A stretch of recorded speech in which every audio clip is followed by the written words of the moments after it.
আপনি কি জানেন, যিনি সারা পৃথিবীর রহমত হিসেবে পাঠানো হয়েছিলেন, সেই মহানবী মোহাম্মদ সাল্লাল্লাহু আলাইহি ওয়াসাল্লামকেও জাদু করা হয়েছিল? এবং এই ঘটনাটি কোনো দুর্বল বর্ণনা নয়, বরং এটি সহিহ বুখারী ও মুসলিমে বর্ণিত, এবং কুরআনুল কারীমে সূরা আল ফালাক ও সূরা আন নাস নাজিল হয়েছিল এই ঘটনাকে কেন্দ্র করেই। আজকের এই ভিডিওতে আমরা জানব, কে করেছিল এই জাদু, কিভাবে হয়েছিল, নবীজি সাল্লাল্লাহু আলাইহি ওয়াসাল্লাম কি কিছু বুঝতে পারেননি, আল্লাহ কিভাবে তাকে মুক্ত করলেন, আর সবচেয়ে গুরুত্বপূর্ণ, এই ঘটনা থেকে আমাদের জন্য কি শিক্ষা আছে। সম্পূর্ণ ভিডিওটি দেখুন, কারণ শেষে এমন একটি তথ্য আছে যা আপনাকে অবাক করে দেবে। বিসমিল্লাহির রহমানির রহিম। প্রিয় দর্শক, আসসালামু আলাইকুম ওয়া রাহমাতুল্লাহি ওয়া বারাকাতুহু। ইসলামের ইতিহাসে এমন কিছু ঘটনা আছে যা সাধারণ মানুষ জানে না, অথচ সেগুলো সহিহ সূত্রে প্রমাণিত এবং আমাদের আকীদার জন্য অত্যন্ত গুরুত্বপূর্ণ। রাসূলুল্লাহ সাল্লাল্লাহু আলাইহি ওয়াসাল্লামকে জাদু করার ঘটনা এমনই একটি বিষয়। অনেকে মনে করেন, নবী হলে তাকে কি জাদু করা সম্ভব? এই প্রশ্নের উত্তর আজ আমরা বিস্তারিত দেব কুরআন ও সহিহ হাদিসের আলোকে। পর্ব ১, জাদুর ঘটনা, ঐতিহাসিক প্রেক্ষাপট। ঘটনাটি কখন ঘটেছিল? বিখ্যাত মুহাদ্দিস ও ইতিহাসবিদদের মতে এই ঘটনাটি ঘটেছিল মদিনা জীবনে, হিজরতের পর। ইমাম ইবনে কাসির রাহিমাহুল্লাহ তার তাফসিরে উল্লেখ করেছেন যে এটি ঘটেছিল মক্কা বিজয়ের আগে। রাসূলুল্লাহ সাল্লাল্লাহু আলাইহি ওয়াসাল্লাম তখন মদিনায় অবস্থান করছিলেন। জাদুকর কে ছিল? হাদিসে স্পষ্টভাবে উল্লেখ আছে যে ইহুদি গোত্রের লবিদ ইবনুল আসাম এই জাদু করেছিল। সহিহ বুখারীতে বর্ণিত হয়েছে, হযরত আয়েশা রাদিয়াল্লাহু আনহা থেকে বর্ণিত, বনি জুরাইক গোত্রের এক ইহুদি, যার নাম লবিদ ইবনুল আসাম, সে রাসূলুল্লাহ সাল্লাল্লাহু আলাইহি ওয়াসাল্লামের উপর জাদু করেছিল। সহিহ বুখারী, হাদিস নং 3268। লবিদ ছিল বনি জুরাইক গোত্রের একজন বিখ্যাত জাদুকর, যে রাসূলুল্লাহ সাল্লাল্লাহু আলাইহি ওয়াসাল্লামের বিরুদ্ধে গভীর হিংসা পোষণ করত। সে কূটকৌশলে এই জাদু সম্পন্ন করেছিল। জাদু কিভাবে করা হয়েছিল? সহিহ বুখারী ও মুসলিমের বর্ণনায় আসছে যে লবিদ ইবনুল আসাম রাসূলুল্লাহ সাল্লাল্লাহু আলাইহি ওয়াসাল্লামের চুল এবং একটি চিরুনির দাঁত ব্যবহার করে জাদু করেছিল। এই জাদুটি করা হয়েছিল একটি পুরুষ খেজুর গাছের ফুলের মোচার খোলের মধ্যে, এবং তা বনি জুরাইক গোত্রের একটি কূপে নিক্ষেপ করা হয়েছিল, যার নাম ছিল জারওয়ান বা ধারওয়ান। সে এটি একটি চিরুনির দাঁত ও মাথার চুল দিয়ে একটি পুরুষ খেজুর গাছের মোচার খোলের মধ্যে বেঁধে ধারওয়ান নামক কূপে রেখে দিয়েছিল। সহিহ বুখারী, হাদিস নং 3268, সহিহ মুসলিম, হাদিস নং 2189। পর্ব ২, জাদুর প্রভাব। নবীজি সাল্লাল্লাহু আলাইহি ওয়াসাল্লামের উপর কি ঘটেছিল? ১. জাদুর প্রভাব কেমন ছিল? সহিহ বুখারীতে হযরত আয়েশা রাদিয়াল্লাহু আনহা থেকে বর্ণিত আছে যে রাসূলুল্লাহ সাল্লাল্লাহু আলাইহি ওয়াসাল্লাম মনে করতেন তিনি কিছু কাজ করেছেন, অথচ তিনি তা করেননি। তিনি অস্বস্তি অনুভব করতেন, তবে এটি কখনোই তার নবুয়তি জ্ঞান বা ওহী গ্রহণে বা দ্বীনের প্রচারে বা নবুয়তি দায়িত্বে কোনো বাধা সৃষ্টি করেনি। আল্লামা ইবনুল কাইয়িম রাহিমাহুল্লাহ জাদুল মাআদে বিস্তারিত আলোচনা করেছেন যে নবীজির জাদু হওয়া তার মানবিক দিকের একটি পরীক্ষা ছিল। এটি কাফিরদের মিথ্যা প্রচারণার কারণে তাকে মজনুন বা পাগল প্রমাণ করে না। ইমাম নববী রহিমাহুল্লাহ বলেছেন, এই জাদু তার বিবেক বা নবুয়তকে স্পর্শ করেনি, বরং শুধুমাত্র তার কিছু শারীরিক কার্যক্রমে বিভ্রান্তি সৃষ্টি করেছিল। এটি ঠিক সেভাবেই যেভাবে অন্যান্য নবীরাও অসুস্থ হয়েছেন। এটি মানবিক দুর্বলতা, নবুয়তির দুর্বলতা নয়। পর্ব ৩, সূরা মুআউযিজাতাইন, নাজিলের কারণ। ১. সূরা আল ফালাক ও সূরা আন নাস কেন নাজিল হল? রাসূলুল্লাহ সাল্লাল্লাহু আলাইহি ওয়াসাল্লামকে জাদু থেকে মুক্তির জন্যই আল্লাহ তাআলা এই দুটি সূরা নাজিল করেছিলেন। সহিহ বুখারীতে আছে যে জিবরাইল আলাইহিস সালাম এসে নবীজিকে এই সূরাগুলি পড়ে দম করতে বলেছিলেন। সূরা আল ফালাক ১১৩, বলো, আমি আশ্রয় চাই প্রভাতের রবের কাছে, তিনি যা সৃষ্টি করেছেন তার অনিষ্ট থেকে, রাতের অন্ধকারের অনিষ্ট থেকে যখন তা গভীর হয়, গ্রন্থিতে ফুৎকার দানকারীদের অনিষ্ট থেকে এবং হিংসুকের অনিষ্ট থেকে যখন সে হিংসা করে। বিশেষভাবে লক্ষ্য করুন, এই সূরায় গ্রন্থিতে ফুৎকার দানকারীদের অনিষ্ট থেকে আশ্রয় চাওয়া হচ্ছে। আরবিতে এটি হল নাফাসাত ফিল উকদ। এটি সরাসরি জাদুর দিকে ইঙ্গিত করে, কারণ জাদুকররা গিঁটে ফুৎকার দেওয়ার মাধ্যমে জাদু করত। সূরা আন নাস ১১৪, বলো, আমি আশ্রয় চাই মানবজাতির রবের কাছে, মানবজাতির অধিপতির কাছে, মানবজাতির ইলাহের কাছে, আত্মগোপনকারী কুমন্ত্রণাদাতার অনিষ্ট থেকে, যে মানুষের বক্ষে কুমন্ত্রণা দেয়। ইবনে আব্বাস রাদিয়াল্লাহু আনহুর তাফসির। হজরত ইবনে আব্বাস রাদিয়াল্লাহু আনহু বলেছেন যে এই দুটি সূরার প্রতিটি আয়াত নাজিল হওয়ার সাথে সাথে জাদুর গিট খুলে যাচ্ছিল। সূরাদ্বয়ের মোট ১১টি আয়াতের সাথে সাথে ১১টি গিট খুলে গিয়েছিল এবং তিনি পূর্ণ সুস্থতা অনুভব করলেন। সুবহানাল্লাহ। পর্ব ৪, আল্লাহর পক্ষ থেকে সমাধান, স্বপ্নের ওহী। ১, স্বপ্নে আল্লাহর নির্দেশ।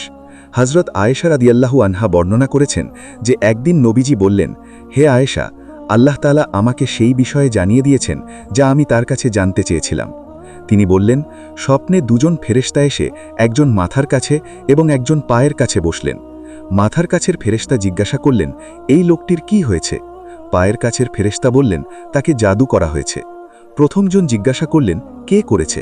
তিনি বললেন, লবিদ ইবনুল আসাম। প্রথমজন জিজ্ঞাসা করলেন, কোথায়? তিনি বললেন, জারওয়ান নামক কূপে, পাথরের নিচে।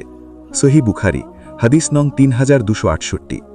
নবীজি হজরত আলী রাদিয়াল্লাহু আনহু, হজরত আম্মার রাদিয়াল্লাহু আনহু এবং হজরত জুবায়ের রাদিয়াল্লাহু আনহুকে সেই কূপে পাঠালেন। তারা সেই কূপের পানি সেচে বের করলেন এবং পাথরের নিচ থেকে সেই বাঁধা বস্তুটি খুঁজে পেলেন। হাদিসে আছে, সেটি একটি খেজুর গাছের পুরুষ মোচার খোলের মধ্যে ছিল এবং তাতে ১১টি গিঁট বাঁধা ছিল। যখন নবীজি এই বস্তুর ওপর সূরা আল ফালাক ও আন্নাস পাঠ করলেন, তখন এক একে গিঁট খুলে গেল এবং তিনি পূর্ণ সুস্থতা অনুভব করলেন। সুবহানাল্লাহ। পর্ব ৫, নবীজি সাল্লাল্লাহু আলাইহি ওয়াসাল্লাম কি লাবিদকে শাস্তি দিয়েছিলেন? এটি একটি অত্যন্ত গুরুত্বপূর্ণ প্রশ্ন। আমরা জানি নবীজি সাল্লাল্লাহু আলাইহি ওয়াসাল্লাম সর্বোচ্চ ক্ষমতার অধিকারী ছিলেন, কিন্তু হাদিসে আমরা দেখি তিনি লাবিদকে কোনো শাস্তি দেননি। হজরত আয়েশা রাদিয়াল্লাহু আনহা বলেন, আমি বললাম, হে আল্লাহর রাসূল, আপনি কি তাকে শাস্তি দেবেন না? তিনি বললেন, আল্লাহ আমাকে সুস্থ করে দিয়েছেন, আমি মানুষের মধ্যে অনিষ্ট ছড়িয়ে দিতে চাই না। সহিহ বুখারী ৩২৬৮, সহিহ মুসলিম ২১৮৯। দেখুন, এই হল আমাদের নবীজি সাল্লাল্লাহু আলাইহি ওয়াসাল্লামের মহান চরিত্র। যে তাকে সবচেয়ে বড় কষ্ট দিয়েছে তাকেও তিনি ক্ষমা করে দিলেন, শুধুমাত্র সমাজে ফিতনা না ছড়ানোর জন্য। এই মহান ক্ষমাশীলতা থেকে আমরা কত বড় শিক্ষা পাই। পর্ব ৬, এই ঘটনার আকীদাগত গুরুত্ব ও আলেমদের মতামত। ১, মুতাজিলাদের অস্বীকার ও আহলুস সুন্নাহর জবাব। ইসলামের ইতিহাসে মুতাজিলা সম্প্রদায় এই ঘটনাটি অস্বীকার করেছিল। তারা বলতো, এটি মেনে নিলে নবীর মর্যাদা ক্ষুণ্ণ হয়, কিন্তু আহলুস সুন্নাহ ওয়াল জামায়াতের ইমামগণ তা প্রত্যাখ্যান করেছেন। ইমাম নববী রাহিমাহুল্লাহ বলেছেন, এই হাদিস সহিহ ও প্রামাণ্য, এটি অস্বীকার করা জায়েজ নেই। ইমাম ইবনে হাজার আসকালানি রাহিমাহুল্লাহ ফাতহুল বারিতে বিস্তারিত আলোচনা করে এই ঘটনার সত্যতা প্রমাণ করেছেন এবং মুতাজিলাদের সন্দেহের খণ্ডন করেছেন। ২, জাদু বাস্তব, এটি কোরআনে কিভাবে প্রমাণিত? কোরআনে সরাসরি জাদুর কথা উল্লেখ আছে। সূরা বাকারার ১০২ নম্বর আয়াতে আল্লাহ বলেছেন, এবং তারা সেই জিনিস অনুসরণ করেছিল যা শয়তানরা সুলাইমানের রাজত্বে পাঠাত। সুলাইমান কুফরি করেননি, বরং শয়তানরাই কুফরি করেছিল। তারা মানুষকে জাদু শেখাত। সূরা বাকারা ১০২। এই আয়াত প্রমাণ করে জাদু একটি বাস্তব জিনিস, এটি কোরআনে স্বীকৃত। তাই জাদু অস্বীকার করা কোরআনকেই অস্বীকার করার সমতুল্য। ৩, হারুত ও মারুত, ফেরেশতারা জাদু কেন শেখালেন? সূরা বাকারার ১০২ নম্বর আয়াতেই আরও এসেছে হারুত ও মারুতের কথা। এই দুই ফেরেশতা বাবেল শহরে মানুষদের জাদু শেখাতেন। কিন্তু কেন? কারণ তারা আগেই বলে দিতেন, আমরা পরীক্ষা স্বরূপ আছি, কাজেই তুমি কুফরি করো না। এটি ছিল ফিতনার পরীক্ষা, কে আল্লাহর পথে থাকে আর কে বিচ্যুত হয়। পর্ব ৭, জাদু থেকে বাঁচার শরিয়ত সম্মত উপায়। ১, রুকিয়া শারঈয়া, শরিয়ত সম্মত ঝাড়ফুঁক। রাসূলুল্লাহ সাল্লাল্লাহু আলাইহি ওয়াসাল্লাম নিজে রুকিয়া করতেন এবং অনুমতি দিয়েছেন। হাদিসে এসেছে, তোমাদের মধ্যে যে ব্যক্তি তার ভাইকে উপকার করতে পারে সে যেন তা করে। সহিহ মুসলিম 2169। এবং ঝাড়ফুঁকে কোনো সমস্যা নেই যতক্ষণ তাতে শিরক না থাকে। সহিহ মুসলিম 2200। জাদু থেকে বাঁচার আমলসমূহ। নবীজি সাল্লাল্লাহু আলাইহি ওয়াসাল্লামের সুন্নাহ থেকে প্রমাণিত জাদু থেকে রক্ষার আমল হল, প্রথমত, প্রতিদিন সকাল সন্ধ্যার আজকার পাঠ করা, বিশেষত আয়াতুল কুরসি। দ্বিতীয়ত, সূরা আল ফালাক ও আন নাস ফজর ও মাগরিবের পরে ৩ বার পাঠ করা। তৃতীয়ত বিসমিল্লাহিল্লাজি লা ইয়াদুররু মা ইসমিহি শাইউন ফিল আরদি ওয়ালা ফিস সামাই ওয়া হুয়াস সামিউল আলিম। এই দোয়া সকাল সন্ধ্যায় 3 বার পড়া। চতুর্থত সূরা বাকারা নিয়মিত তেলাওয়াত করা। হাদিসে আছে শয়তান সেই ঘর থেকে পালায় যেখানে সূরা বাকারা তেলাওয়াত করা হয়। পঞ্চমত হারাম থেকে সম্পূর্ণ বিরত থাকা এবং সর্বদা অজু পাক অবস্থায় থাকার চেষ্টা করা। 3 জাদুকরকে সাহায্য নেওয়া হারাম। অনেক মানুষ ভুল করে জাদু কাটাতে জাদুকরের কাছে যায়। এটি সম্পূর্ণ হারাম এবং শিরকের পর্যায়ে পড়তে পারে।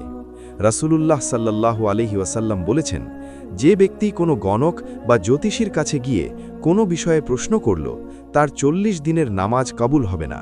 সহিহ মুসলিম 2230। পর্ব 8। এই ঘটনা থেকে আমাদের শিক্ষা। শিক্ষা 1। আল্লাহই একমাত্র রক্ষাকর্তা। নবীজির মতো মহান মানুষকেও যখন জাদুকর কষ্ট দিতে পেরেছে, তখন আমরা সাধারণ মানুষ কতটা দুর্বল। তাই সর্বদা আল্লাহর কাছেই আশ্রয় চাইতে হবে। শিক্ষা 2। ওহির সুরক্ষা অটুট থাকে। যদিও নবীজি শারীরিকভাবে কষ্ট পেয়েছিলেন, কিন্তু তার ওহি ও দ্বীনের দায়িত্ব পালনে কোনো বাধা আসেনি। এটি প্রমাণ করে আল্লাহ তার দ্বীনকে সর্বদা রক্ষা করেন। শিক্ষা 3। নবীজির ক্ষমাশীলতা। শত্রুকেও ক্ষমা করে দেওয়ার এই মহান উদাহরণ আমাদের জীবনে প্রতিষ্ঠা করতে হবে। শিক্ষা 4। সহিহ হাদিস অস্বীকার করা যাবে না। যুক্তি বা মন গড়া আকিদার ভিত্তিতে সহিহ বুখারী ও সহিহ মুসলিমের হাদিস প্রত্যাখ্যান করা জায়েজ নেই। আমাদের আকিদা হবে কোরআন ও সহিহ সুন্নাহ ভিত্তিক। শিক্ষা 5। জাদু টোনা থেকে দূরে থাকতে হবে। জাদু করা ও করানো উভয়ই কাবিরা গুনাহ। 7টি ধ্বংসাত্মক কাজের মধ্যে জাদুকে গণনা করা হয়েছে। এ থেকে নিজে বিরত থাকুন এবং পরিবারকে সতর্ক করুন। 9। অবাক করা তথ্য। মনে আছে ভিডিওর শুরুতে বলেছিলাম শেষে একটি অবাক করা তথ্য দেব? সেটি হল সূরা আল ফালাক ও আন নাসের মোট আয়াত সংখ্যা 11টি, আর হাদিসে আছে সেই জাদুর গিঁঠের সংখ্যাও ছিল 11টি। প্রতিটি আয়াত পাঠের সাথে একটি করে গিঁঠ খুলে গেছে। এটি কি কোনো কাকতলীয় ঘটনা?